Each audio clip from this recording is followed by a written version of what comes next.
Isang viral video ng isang babaeng umiiyak habang kumakain ng Jollibee. It's alright. At kung nasa abroad ka, alam mo na kung ano ang dahilan. Akala mo pagkain lang yun, pero mas malalim pa ang dahilan. Para sa ito.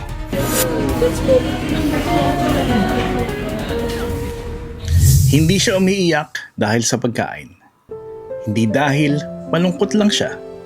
She's crying kasi minsan, even something simple like food can bring back everything you've lost.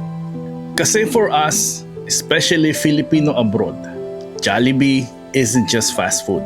It's our childhood. It's birthdays. Reward mo to after a long day. Pero kapag nasa abroad ka na, everything hits different.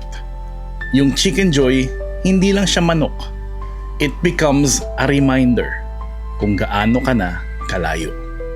Kaya minsan, kahit isang kagat lang, everything crushes.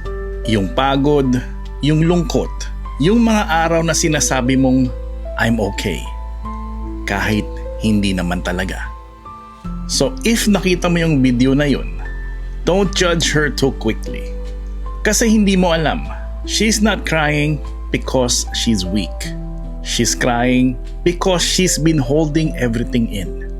At ngayon lang, may isang simpleng bagay that allowed her to finally feel again.